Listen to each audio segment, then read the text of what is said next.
Iya, bagi rekan-rekan yang nanti mau bertanya, silakan angkat tangan karena mic-nya dikunci dari host. Jadi kalau mau tanya, langsung angkat tangan supaya mic-nya bisa dibuka. Ya, oke, kita sudah membahas mengenai bagaimana rasa damai itu menjadi satu pegangan. Rasa damai menjadi pegangan banyak orang untuk hidup tanpa dosa. Nah, jadi itu buku John Owen tentang pencobaan sudah membahas itu, bahwa rasa damai seperti itu tuh rasa damai yang palsu, bukan rasa damai yang sejati, bukan rasa damai yang datang dari Allah. Itu rasa damai yang merasa damai, tapi tidak sungguh-sungguh damai. Oke, saudara yang saya tetap umumkan ya, bagi saudara yang ingin baca buku ini, bisa pesan di Momentum atau entah di toko buku Kristen di tempat Anda, mungkin juga ada. Buku terbitan Momentum karangan John Owen, judulnya Pencobaan, yang buku ini sudah diterjemahkan. Jadi saudara bisa melihat. Jadi ini yang saya kopikan ke Anda, teksnya ini adalah dari buku tersebut.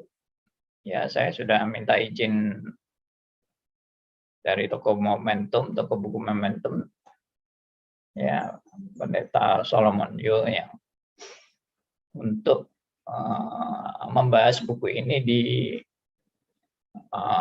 Radio RMC Surabaya. Ya, jadi ini sudah ada izin, ini bukan liar ya. Oke. Baik. Sekarang ya, kita lanjutkan ya. Kita sudah membahas kedamaian hati nurani yang sejati itu berharga.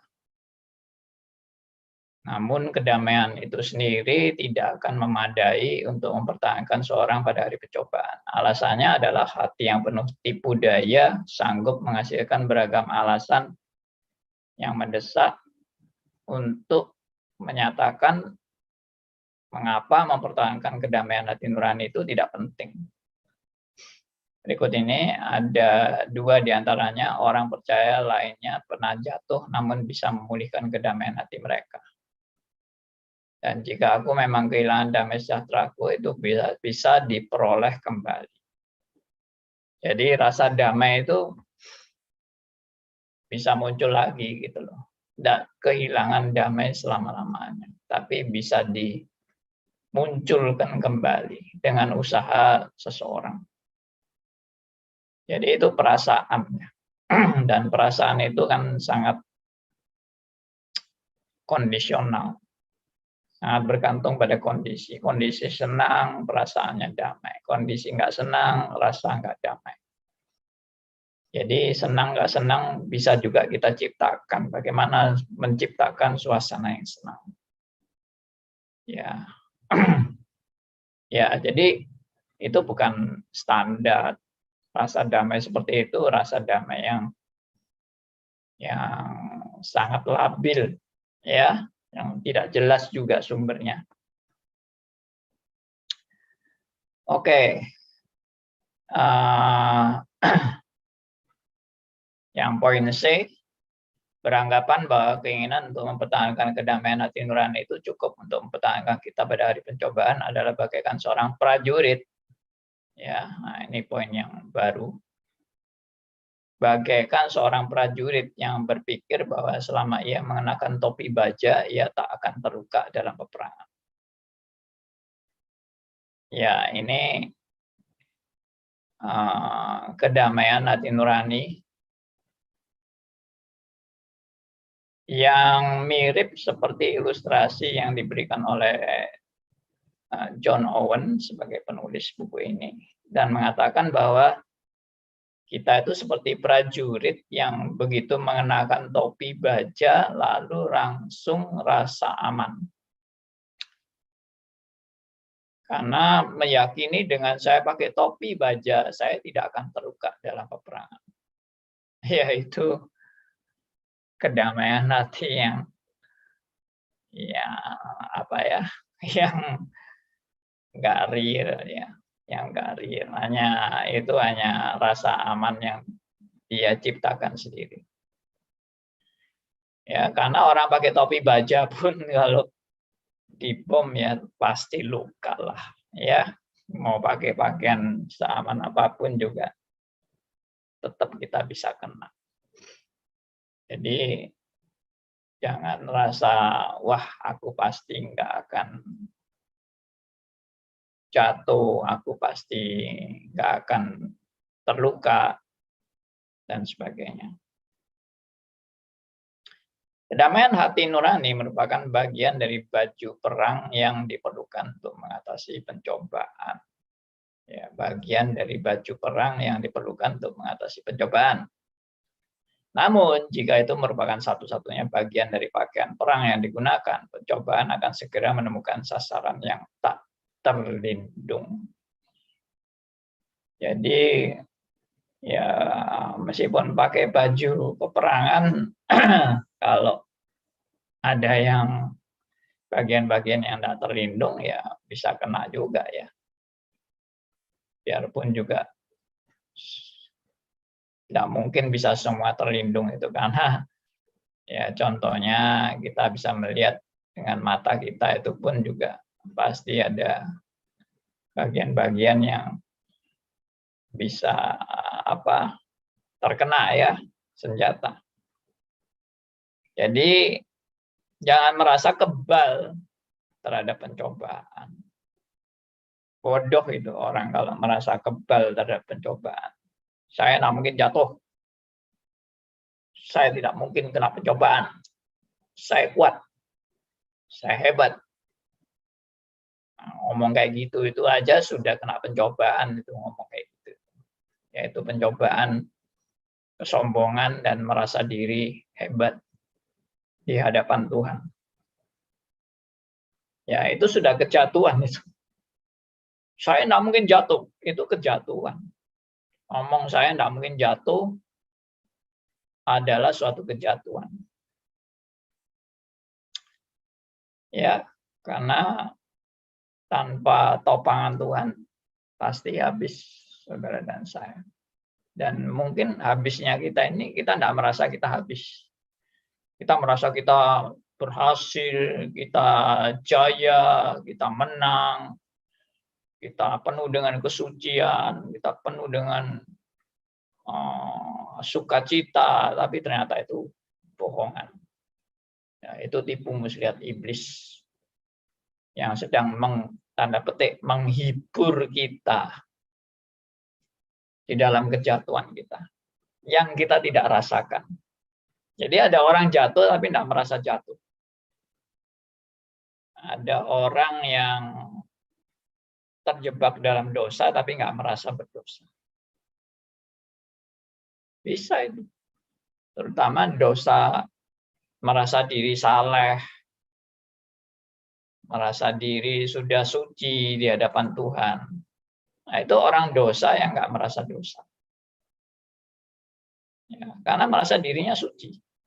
Merasa dirinya sudah saleh. Merasa dirinya sudah benar di hadapan Allah. Nah, orang semacam itu adalah orang yang justru tidak sadar akan kejatuhannya. Oke, sekarang masuk ke poin 4. Kebejatan berdosa terhadap Allah. Nah, kejahatan, bukan kebejatan. Kejahatan berdosa terhadap Allah. Nah, ini kelihatannya memang lebih baik kan kesadaran bahwa saya ini orang jahat, saya orang berdosa terhadap Allah. Anda mungkin punya kesadaran yang jelas tentang jahatnya berdosa terhadap Allah. Nah, jadi memang ini juga bagus ya, daripada nggak merasa berdosa tadi. Sekarang merasa berdosa, itu suatu kemajuan, itu saya juga pernah bilang kan, daripada merasa tidak berdosa, merasa berdosa itu adalah kemajuan. Tapi ini pun juga bisa jadi jebakan iblis juga. Tampaknya itu merupakan suatu perlindungan yang kuat terhadap jadi kejahatan menyadari kejahatan berdosa terhadap Allah itu merupakan suatu perlindungan yang kuat ya terhadap hari pencobaan. Bagaimana mungkin saya berdosa terhadap Allah, keselamatan saya? Bagaimana mungkin saya melukai juru selamat saya, Yesus Kristus yang mati bagi saya? Harus dikatakan sekali lagi bahwa perlindungan ini pada dirinya sendiri tidak cukup untuk mempertahankan orang dari berbuat dosa pada hari pencobaan. Jadi ya memang ada kesadaran saya orang jahat, saya orang berdosa, dan saya bagaimana mungkin saya yang dalam kondisi yang amat jahat dan sudah Tuhan selamatkan, bagaimana mungkin saya melukai hati Tuhan saya? Bagaimana saya menyangkali karya Kristus yang sudah mati bagi saya? Nah, ini banyak juga hamba-hamba Tuhan yang mengatakan seperti itu kan. Saya tidak mungkin berdosa di hadapan Tuhan, karena Tuhan sudah begitu berbuat baik sama saya. Ya, saya ulangi ya. Bagaimana mungkin saya bisa berdosa di hadapan Allah? Karena Tuhan sudah begitu baik bagi saya. Nah, kata-kata ini kelihatannya bagus. Dan kata-kata ini kelihatannya sadar diri bahwa aku sudah begitu bobrok, tapi Tuhan begitu mengasihi aku. Jadi aku nggak mungkin menyakiti hati Tuhan dalam hidupku. Aku pasti mau taat kepada Tuhan yang sudah menebus dosa-dosaku dan membayar aku dengan harga yang mahal. Nah, jadi kesadaran ini bagus sebetulnya. Tapi orang yang mengatakan bagaimana mungkin aku bisa membalas Tuhan dengan perbuatan dosa-dosaku. Dengan kata lain, kalau ngomong kayak gitu, berarti saya ini nggak mungkin berdosa di hadapan Allah. Paham ya maksud saya? Jadi kalau Anda mengatakan bagaimana mungkin saya membalas kasih Tuhan dengan saya berbuat dosa kepada Allah. Kata-kata itu menunjukkan pengertian seolah-olah saya itu nggak mungkin berbuat dosa di hadapan Tuhan. Karena Tuhan itu sudah berbuat yang terbaik bagi saya. Ya kan? Nah, kata-kata lainnya kan begitu. Bagaimana mungkin saya membalas kasih Tuhan dengan saya berbuat jahat? Jadi saya tidak akan berbuat jahat. Saya orang yang akan berbuat baik di hadapan Allah untuk membalas kasih-Nya yang luar biasa bagi aku. Nah, ini kata-kata rohani yang bagus, tapi terselip jebakan iblis di dalamnya. Yaitu merasa saya memang nggak akan berdosa di hadapan Allah lagi. Nah, siapa sih yang sanggup tidak akan berdosa lagi di hadapan Allah? Siapa yang sanggup? Siapa yang sanggup mengatakan saya tidak akan berbuat dosa lagi di hadapan Allah? Ini berbahaya sekali. Ya, kelihatannya bagus tapi berbahaya. Oke. Setiap hari selalu ada bukti menyedihkan atas kegagalan anggapan ini. Setiap kali ada anak Allah yang jatuh dalam dosa. Pencobaan telah mengalahkan perlindungan ini. Ya, jadi merasa diri tadi, saya tidak mungkin berdosa di hadapan Allah. Saya tidak mungkin membalas kasih Allah dengan saya berbuat dosa. Nah, kata-kata itu menunjukkan bahwa saya itu sudah tidak bisa dosa lagi. Karena kasih Allah yang luar biasa dalam hidupku. Saya tidak mungkin menyakiti Tuhan lagi.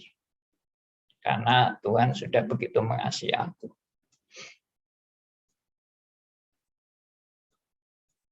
Padahal setiap saat kita masih berdosa di hadapan Allah. Nah, ini kembali lagi kalau dalam pengertian sebetulnya arti dosa yang benar itu bagaimana? Pengertian dosa yang benar itu bagaimana? Pengertian dosa itu bukan saya cuma jatuh dalam perzinahan, saya jatuh dalam korupsi atau narkoba dan sebagainya. Bukan. Saya tidak berbuat apa-apa pun juga tetap saya berdosa di hadapan Allah. Saya tidak bisa memenuhi standar kebenaran Allah. Tuntutan kesempurnaan Allah. Saya nggak sanggup. Ya, itu sudah pasti merupakan satu kebenaran yang mau menunjukkan bahwa Anda dan saya itu setiap saat berdosa di hadapan Tuhan. Apalagi itu juga tidak menutup kemungkinan kita masih bisa jatuh dalam dosa. Saya kalau ngomong gini jangan salah paham ya. Saya tidak berarti membenarkan orang Kristen berbuat dosa. Saya tidak berarti saya menyetujui orang Kristen yang sudah dalam Tuhan berzina pun nggak masalah. Karena kita tetap berdosa di hadapan. Tidak, saya tidak pernah mengatakan itu. Yang saya katakan adalah segiat apapun Anda di hadapan Allah untuk berbuat yang terbaik, Anda tetap berdosa di hadapan Tuhan. Dan jangan dikira kalau Anda sudah benar-benar di dalam Tuhan, Anda nggak mungkin jatuh dalam dosa. Semua orang dimungkinkan untuk jatuh dalam dosa. Sekali lagi saya tidak mengatakan bahwa jatuh dalam dosa itu lumrah dan nggak apa-apa, enggak. Jangan salah ngerti ya. Dan jangan memfitnah. Yang memang jelas anak Tuhan itu selalu ingin memuliakan Tuhan dalam hidupnya dia. Tapi enggak steril terhadap kejatuhan dalam dosa. Makanya kita harus hati-hati. Bukan lalu kalau jatuh, lumrah, nggak apa-apa. Nanti jatuh lagi, ya nggak apa-apa. Kita memang orang berdosa. Kita sudah sewajarnya jatuh. Ya nggak begitulah. Ya, kita harus hati-hati. Kita harus waspada. Kita harus berjaga-jaga. Itu pasti. Tapi itu tidak menjamin Anda dan saya tidak mungkin jatuh dalam dosa. Tidak mungkin menjamin Anda dan saya untuk tidak punya kelemahan dan kekurangan dan kegagalan dan masalah hidup. Ya, pasti masih ada. Oke? Ya itu. Setiap kali ada anak Allah yang jatuh dalam dosa, pencobaan telah mengalahkan perlindungan ini. Jadi saya tidak mungkin dosa, tapi akhirnya juga banyak hamba-hamba Tuhan yang jatuh dalam dosa. Jadi kata-kata nggak mungkin, kata-kata saya sudah suci di hadapan Tuhan, saya tidak ada pikiran dosa lagi, dan sebagainya, itu semua omong kosong. Justru itu Anda tertipu. Kalau Anda merasa Anda sudah tidak punya dosa lagi. Ya, nah ini yang bisa kita belajar. Kita telah mempelajari kelemahan dari sisi kurangnya kuasa yang kita miliki. Sekarang kita harus memperhatikan poin berikutnya. Bagian B. kuasa pencobaan untuk menggelapkan akal budi. Ya, saya ulangi, kuasa pencobaan untuk menggelapkan akal budi. Jadi akal budi kita ini jangan dikira bersih terus ya. Akal budi kita ini jangan dikira sempurna. Dan sudah tidak ada noda dosa lagi. Enggak. Akal budi kita ini jelas sudah terpolusi oleh dosa. Makanya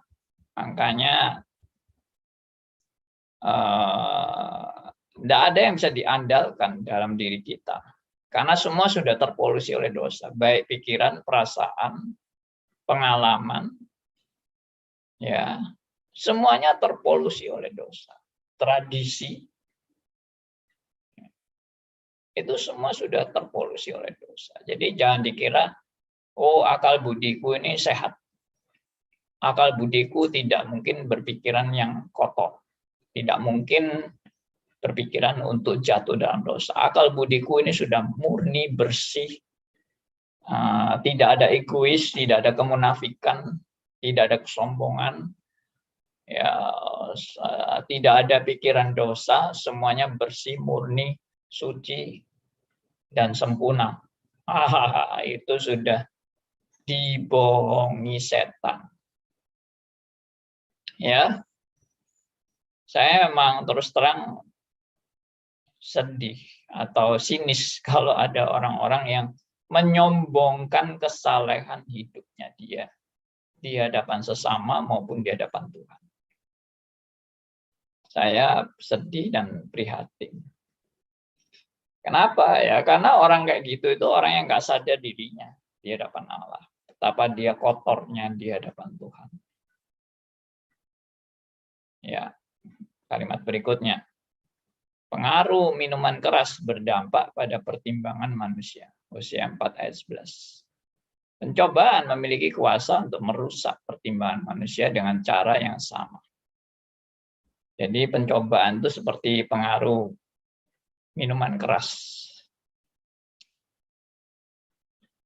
Penguasa dunia ini membutakan akal budi orang. Ya, penguasa dunia ini membutakan akal budi orang-orang yang tidak percaya kepada Injil, sehingga mereka tidak dapat melihat kemuliaan Kristus. Ini bagi orang yang tidak percaya ya, tidak termasuk golongan kita. Dengan cara yang sangat mirip, ya, dengan cara yang sangat mirip, berarti mirip dengan orang-orang yang tidak percaya itu. Setiap percobaan menyingkirkan kejernihan pengertian dan pertimbangan manusia. Jadi saudara yang punya pikiran sehat, kalau kita lagi nggak ada masalah ya sehat-sehat ya wajar aja kan. Tapi begitu pencobaan itu muncul, pikiran sehat itu tergeser. Nah ini yang bahaya yang harus kita waspadai. Pikiran sehat bisa tergeser. Tergeser karena apa?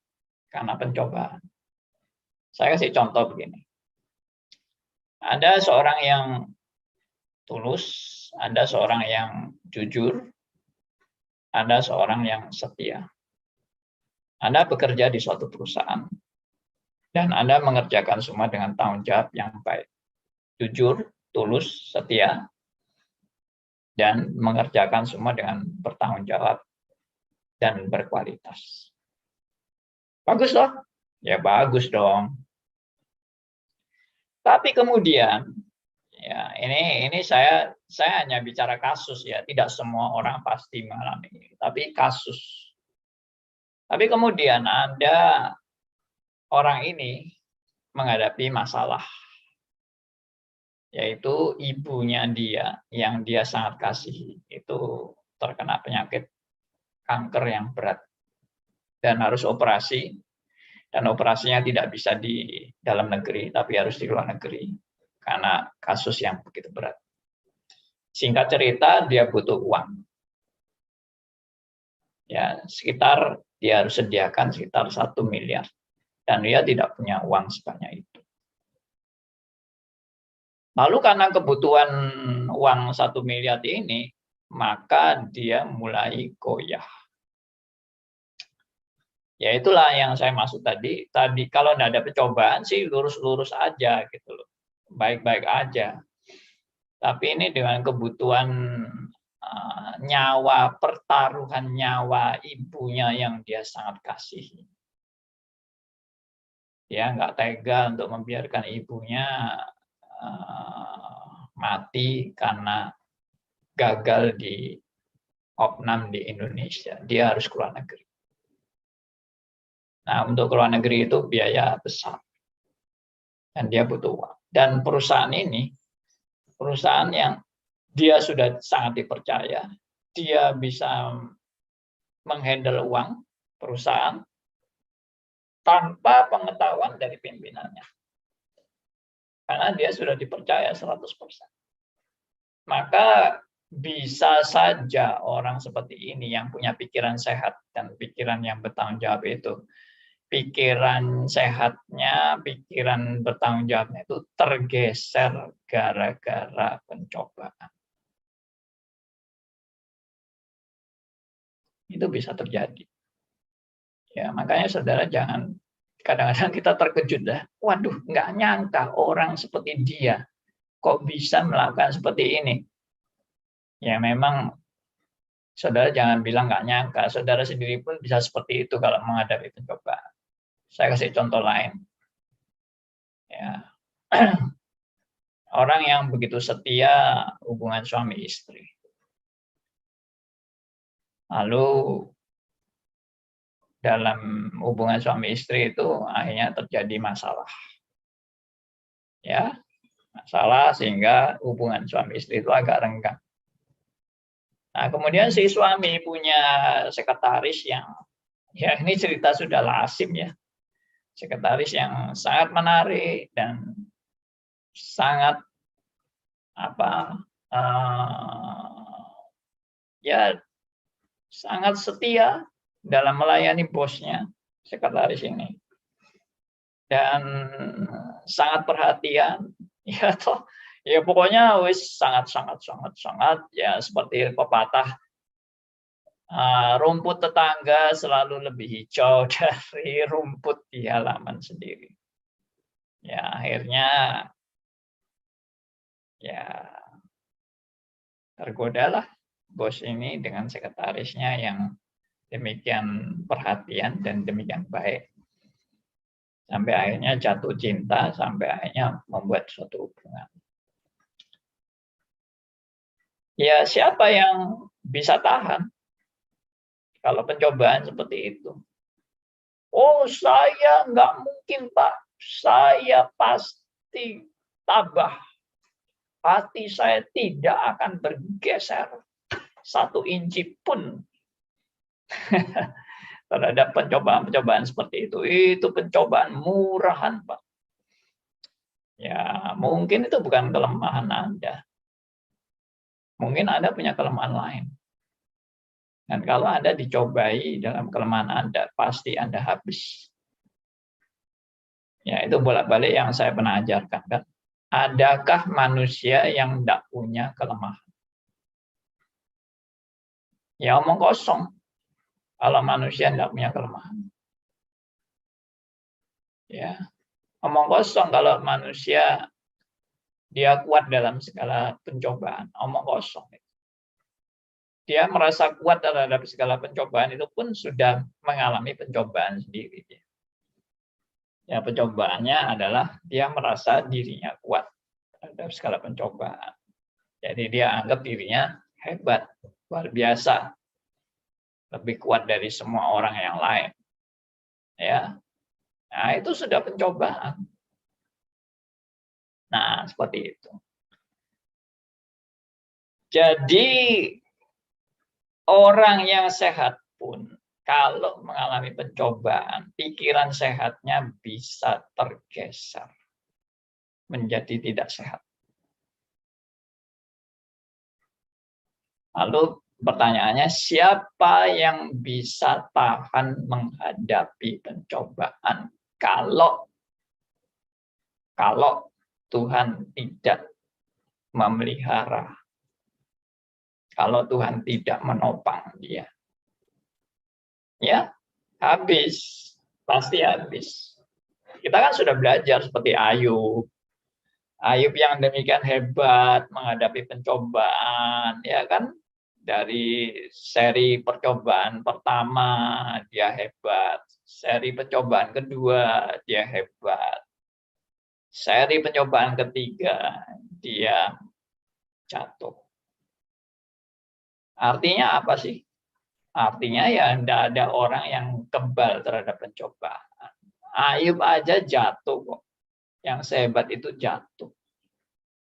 Yang tidak pernah jatuh cuma satu. Tuhan Yesus Kristus, satu-satunya yang nggak pernah jatuh. Semua yang lain pernah jatuh. Hanya ada yang nggak ditulis, ada yang ditulis dalam Alkitab. Ada yang dicatat, ada yang nggak dicatat. Tapi siapa sih manusia yang kebal terhadap pencobaan? Tidak ada satupun. Oke? Jangan saudara kira saya juga kebal terhadap pencobaan. Enggak. Saya juga bisa jatuh. Hamba Tuhan siapapun, jangan saudara kira, oh hamba Tuhan X itu yang paling hebat. Selama umur hidup saya tidak pernah melihat dia jatuh. Itu yang kamu lihat. Yang kamu nggak lihat, kamu nggak tahu. Jadi bodoh sekali kalau kamu melihat ya, bodoh sekali kalau kamu melihat ada hamba Tuhan yang nggak pernah jatuh, lalu Anda kagumi dengan kehebatannya yang dia nggak pernah jatuh. Ya, mungkin kejatuhannya nggak sampai viral. Kejatuhannya nggak dilihat orang. Kejatuhannya tersembunyi. Ya toh? Siapa sih yang boleh berbangga dengan dirinya nggak pernah jatuh? Bodoh itu. Orang yang berbangga dirinya tidak pernah jatuh itu bodoh. Kenapa bodoh? Karena kita berkata semua orang itu berdosa. Dan tidak ada yang benar-benar benar di hadapan Allah. Nggak ada. Oke? Nah, ini yang perlu kita renungkan bersama.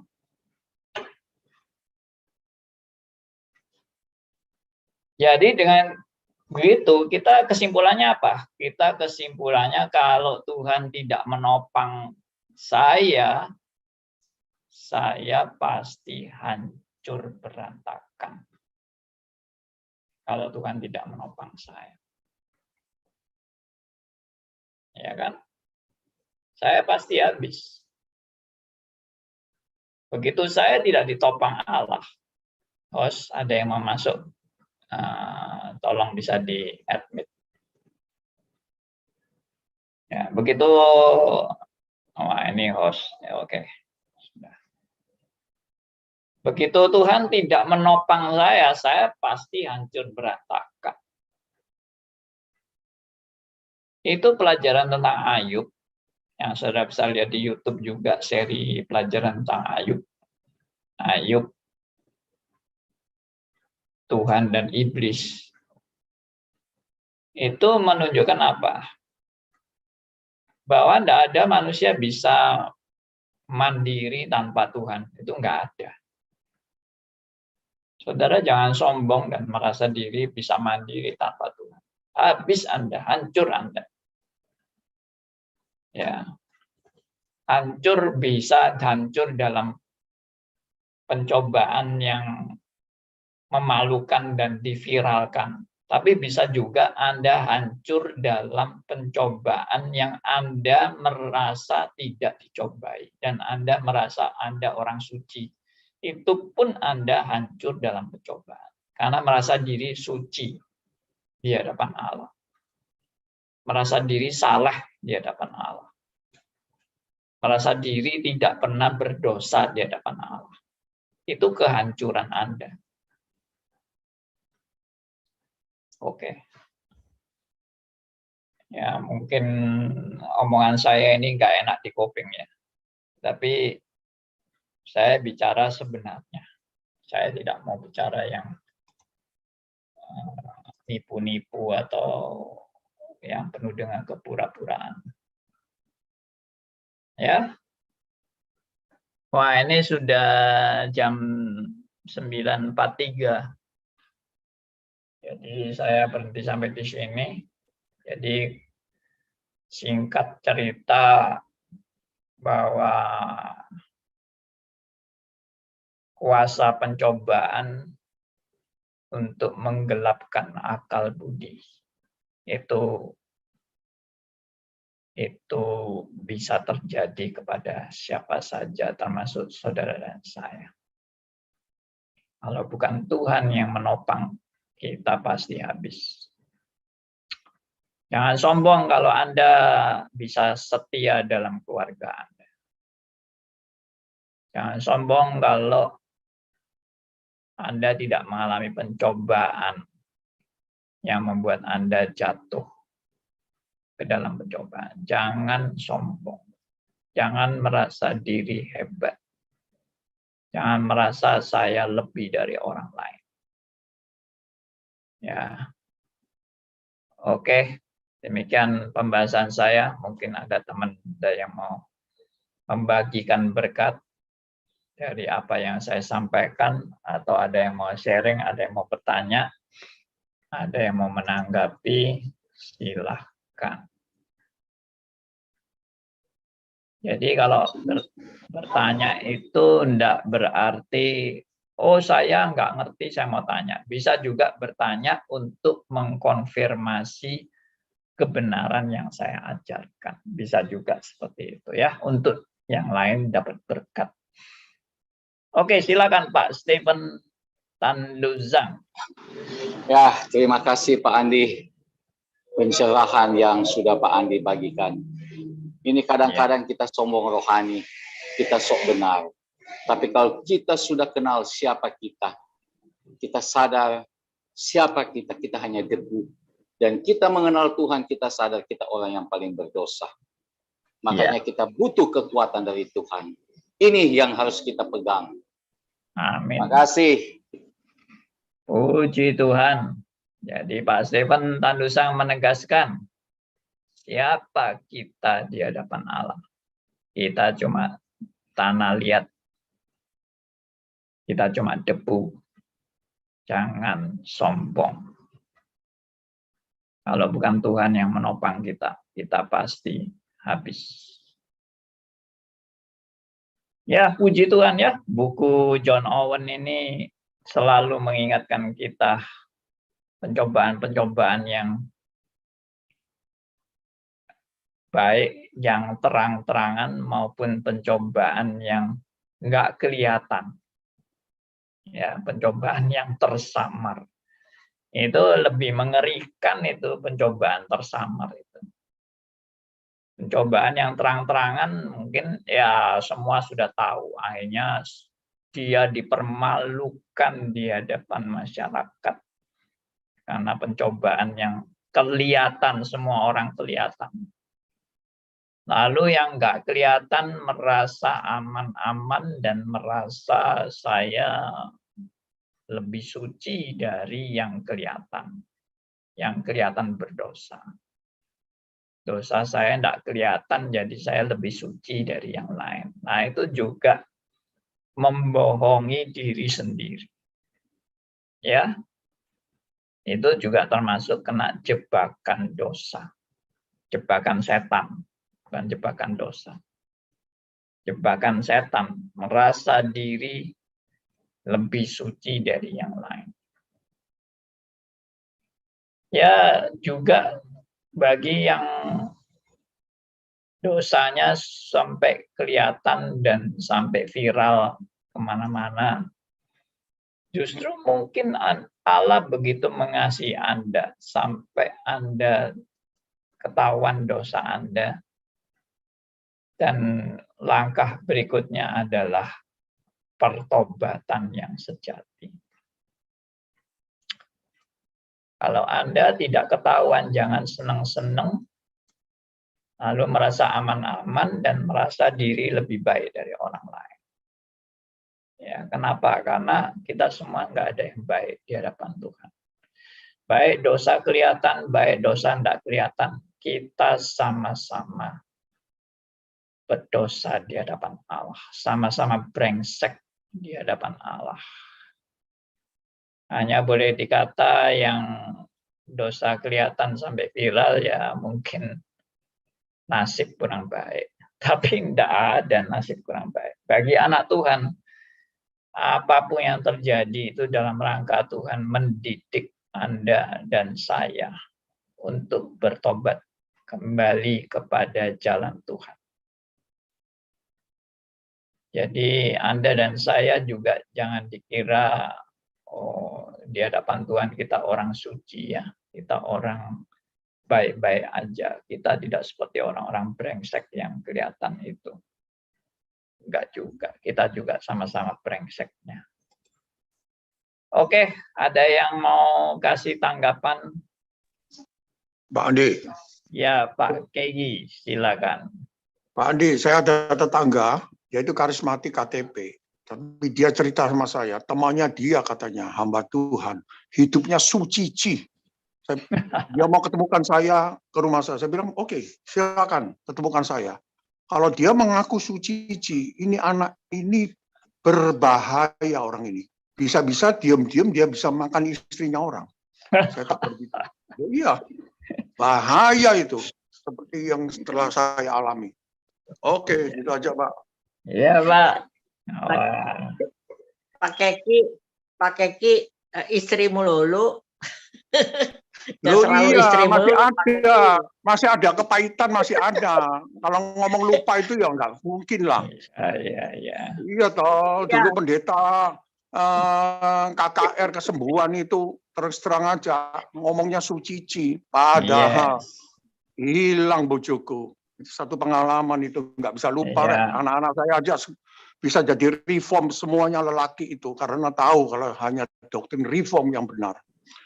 Dia ngaku dirinya brengsek total, tapi dia tidak akan berbuat dosa yang ngawur. Dia juga lebih hati-hati daripada mereka ngaku suci yang sangat membahayakan. Pak Keki, ya. Pak Andi, maaf dulu ya, saya baru masuk lambat. Ya, semuanya maaf ya. Ini, Pak, saya mau nanya, Pak.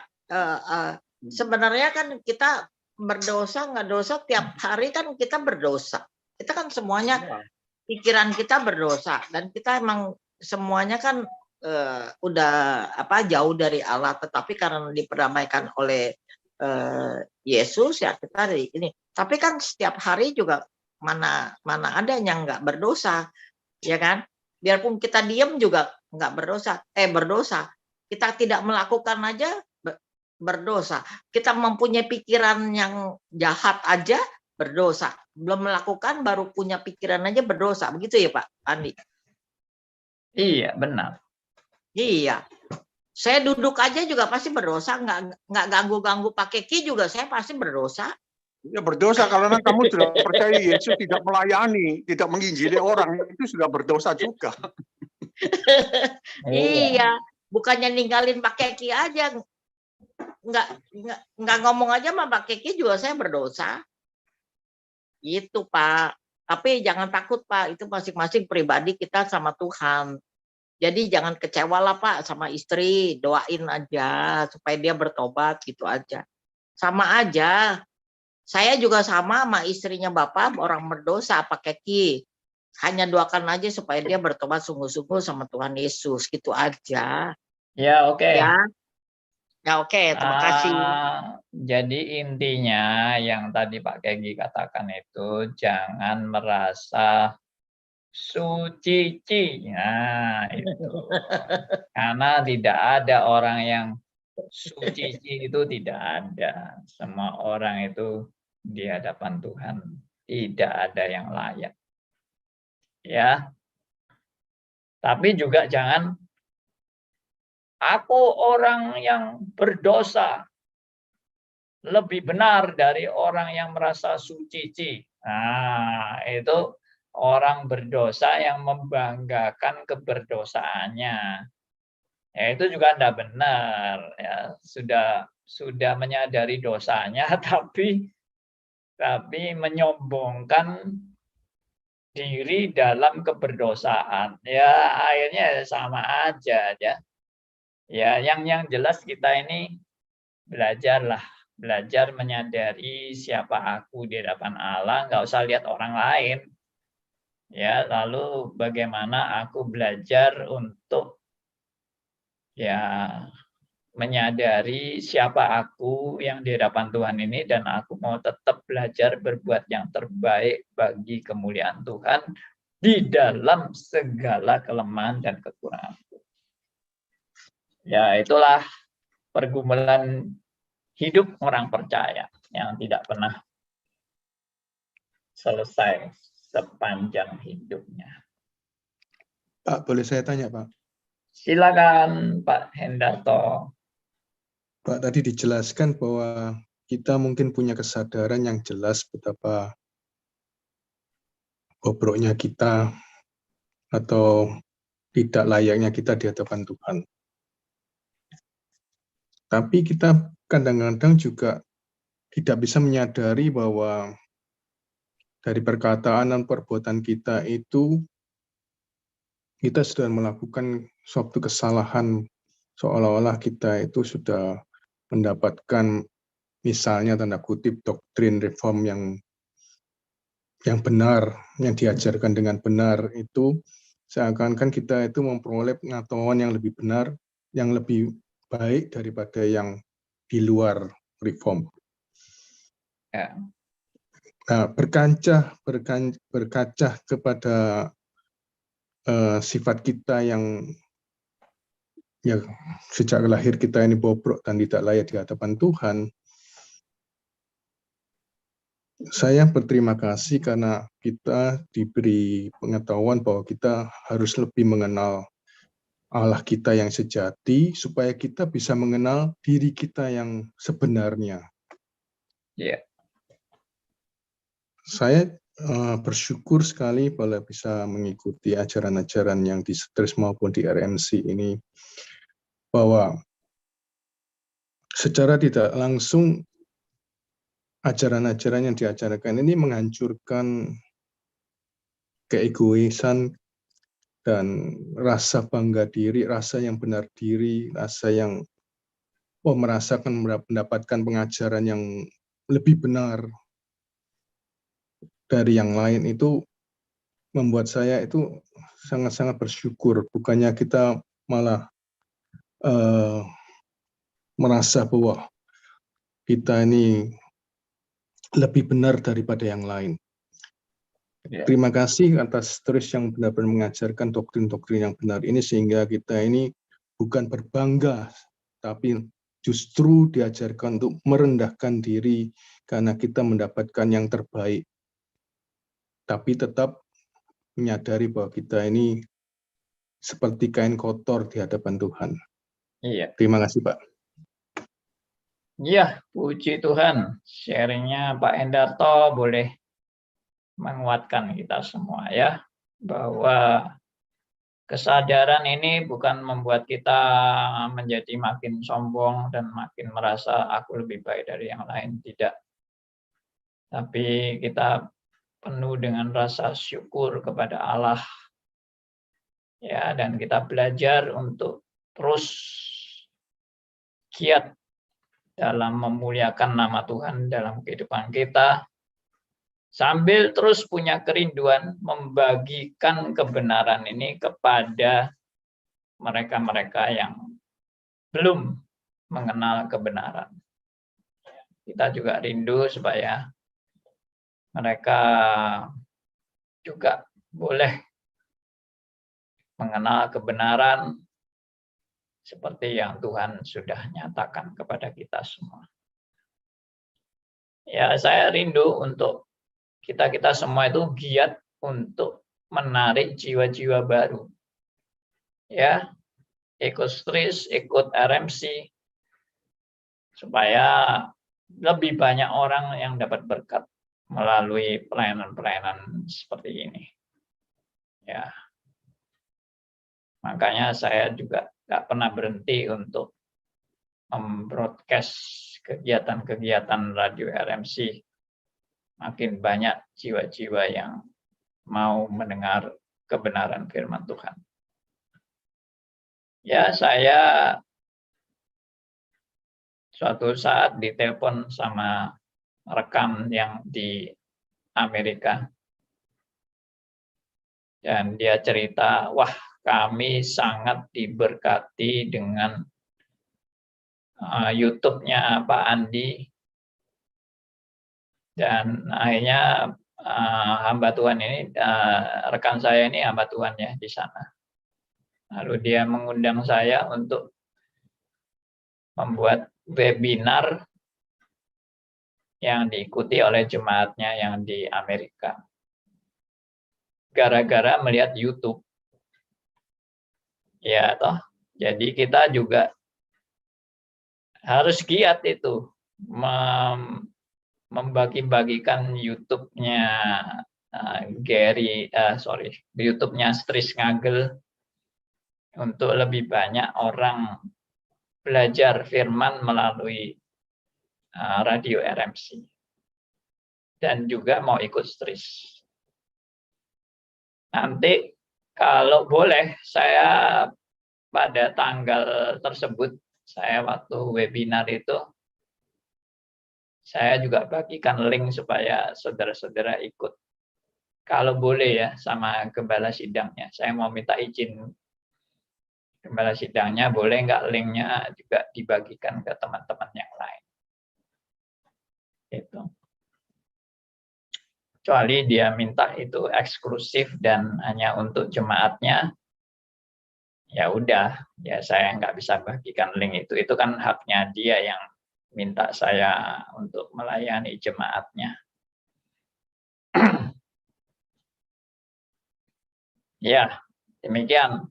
Jadi tidak boleh males untuk terus membagikan ya, yang dia bilang yang sangat jadi berkat buat jemaatnya itu seri Arminianism vs Calvinism. Ya, dia bilang, waduh, kami sungguh diberkati. Dan dia minta saya membawakan tema itu sebagai ya perkenalan lah, perkenalan tentang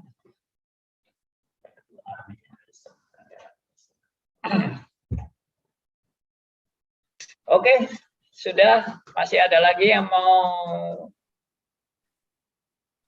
menambahkan sharing berkat? Silakan, Andi, Bulani. Ya, saya nggak ngerti. Kalau umpamanya Bapak pakai bahasa Indonesia, kalau mau didengerin pakai bahasa Inggris gitu ya, itu bisa Pak. Kalau di Amerika itu bisa nggak? Saya nggak ngerti HP itu. Nggak. Kalau itu YouTube-nya itu dibuka untuk ini teks apa itu namanya ya, di YouTube itu kan ada Ya. Bisa keluar teksnya dari Ya, kata-kata saya itu keluar teksnya. Language namanya Pak. Iya, language. Apa Ibu? Oh iya. Jadi kalau ada language-nya itu bisa diklik, itu langsung bisa diterjemahkan secara otomatis ke dalam bahasa Inggris. Oh ya. Oke. Meskipun tidak sempurna ya, terjemahannya tidak sempurna, tapi masih bisa ditangkap sih dalam bahasa Inggris. Iya. Iya. Itu Bapak nanti webinar itu tanggal berapa Pak? Tanggal 21 bulan ini. Oh ya, ya udah dah. Saya tanggal ini mau pulang sih. Tanggal berapa Bu? Tanggal sampai Indonesia 15. Oh, ya sudah di Indonesia berarti.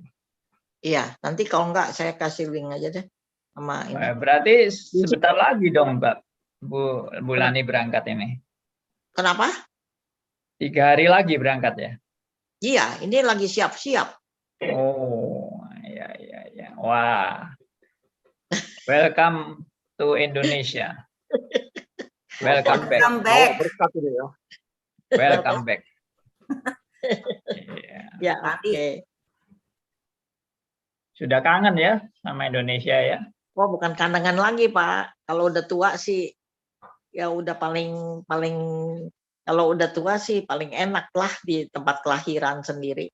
Sudah tobat-tobat dia Pak Andi dengan cuaca gini. Pak, Bapak aja udah kedinginan, saya aja udah kedinginan terus. Makanya sudah tobat-tobat ini Bulani dengan kedinginannya. Pak Aryo mau bicara? Kalau di gereja GRI itu bersaksi boleh Pak enggak? Bagi saya boleh aja. Oke. Asal kesaksiannya teosentris ya. Kesaksiannya jangan antroposentris, teosentris. Orang itu enggak merasa dia tahu-tahu sudah Antroposentris. Ya, antroposentris. Kata-katanya wah bagus sekali bungkusnya. Ya, biasanya Itu sifat manusia. Biasanya kalau mengarah ke antroposentris, saya sendiri yang meluruskan untuk jadi teosentris. Ya, setelah kesaksian saya menyimpulkan biasanya. Itu untuk klarifikasi kesaksian supaya betul-betul membangun orang lain, ya, bukan menyombongkan diri atau membenarkan diri dan sebagainya. Oke. Ya, sudah jam 10 lebih. Kita sudah sampai pada waktunya dan kita berpisah. Kita bersyukur ya, melalui YouTube ini juga cukup banyak yang melihat. Saya pantau sih sekitar yang ikut bisa 170-an orang. Jadi ya memang tidak sampai viral, sampai ribuan ya. Tapi bagi saya tidak apa-apa, jumlah itu bukan yang terutama. Yang terutama ya jiwa-jiwa yang boleh terus bertumbuh dalam kebenaran demi kebenaran. Satu Kualitas pasti jiwa minor, pun Pak. sangat berharga di mata Tuhan. Ya, kenapa Pak Endarto? Yang kualitas pasti minor, Pak. Tetapi pasti tidak selalu benar. Iya. Itu Pak Endarto selalu pegang itu. Yang berkualitas selalu minoritas. Bagaimana bisa membawakan barang-barang sulit itu menjadi bisa dicerna. Lihatnya kesulitan mereka nggak ngerti kok Pak, nggak ngerti belas. Iya, betul. Bukan gitu Pak Aryo. Saya punya pengalaman, saya diundang di link, saya nggak tahu apa linknya itu Pak, saya masuk, ternyata dia karismatik Pak semua Pak, BPI Pak. Tapi saya diam aja, tapi dia menyebut reform sesat itu jadi persoalan Pak bagi saya Pak. Wah. Kalau dia nggak nyebut reform sesat, ini pendeta Ronald Panjaitan Pak, saya buka.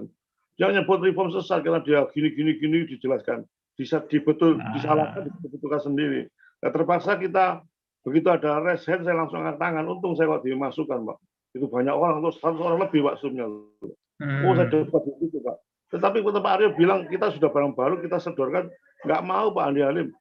Kelas 1 terakhir dia bilang saya ini GBI, kamu saya tahu kamu kafir, jadi nggak usah lagi nggak usah cawe-cawe gitu loh. Ini perkumpulan sendiri ya sudah Pak. Itu yang terjadi Pak Halim. Kali mereka nggak mau terima. Gitu. Ada satu eksklusif sendiri Pak. Jadi nggak mau dikasih. Itu yang terjadi Pak Aryo. Ya mereka kan bikin kerajaan sendiri. Tapi ya kita tidak boleh bosan. Gimana Pak Aryo? Ya intinya mereka jangan sampai mengganggu mereka, kepentingan mereka. Kepentingan mereka terganggu. Iya. Kalau ada berita-berita yang menyebabkan kepentingan mereka terganggu, ya mungkin mereka. Saya barusan juga lihat YouTube-nya CT ya. Nah, itu ngetawai reform. Ya, orang reform itu katanya selain belajar, katanya firman belajar juga untuk belajar racun-racun katanya. Lalu ketawa-ketawa, ya pokoknya melecehkan reform lah. Bagi saya itu lumrah lah. Karena apa? Karena dia nggak ngerti reform.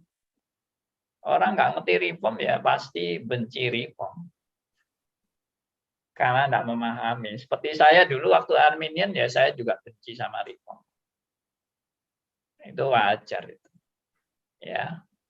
Tapi hanya orang yang dicelikkan mata rohaninya yang bisa memahami reform dengan benar. Itu juga anugerah Tuhan. Apakah boleh saya sebut dia belum lahir baru, Pak? Nah, itu nggak tahu. Mungkin juga sudah, tapi masih belum bisa mengenal reform, belum tercelik mata rohaninya untuk mengenal reform. Seperti saya dulu juga sudah lahir baru, terus jadi Arminian. Tapi pelan-pelan Tuhan juga bukakan mata saya ya untuk mengenal yang benar. Oke, demikian teman. Itu juga Gandum dan lalang tumbuh sama-sama, Pak Andi. Oh iya, ya, gandum dan lalang bertumbuh bersama. itu salah satu juga pencobaan bagi kita, ya Pak Andi. Ya, Betul. apakah kita belajar untuk melihat itu secara teosentris atau kita juga terbawa arus untuk marah, untuk ini, padahal itulah yang Tuhan mau ini. Karena Tuhan benar. Tuhan Yesus sendiri juga mengalami semuanya itu. Pada waktu dia mengatakan siapa dia kan orang-orang Farisi dan yang itu. Tapi Tuhan tidak termakan oleh mereka punya ini kan. Iya benar. Inilah yang maksudnya kita harus belajar gitu. Kita tidak usah terpancing kita. Ya. Memang tidak gampang, Pak. Itu memang pembelajaran seumur hidup bagi kita. Ya.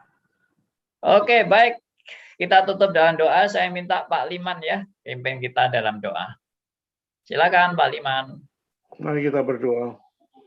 Bapa di surga, terima kasih dan puji syukur Tuhan. Jikalau pada pagi ini Tuhan memberi kesempatan yang indah untuk bisa saling berdiskusi dengan Bapak Pendeta Andi Halim. Yang kau kuasai terus Pak Andi ini Tuhan telah menyampaikan benih firman Tuhan. Supaya dapat mencelikkan mata rohani mereka yang belum mengenal Engkau Tuhan. Kiranya Roh Kudus menguasai setiap hati pikiran kami masing-masing Tuhan. Supaya makin menyebarkan kebenaran di mana-mana di mana kita berada.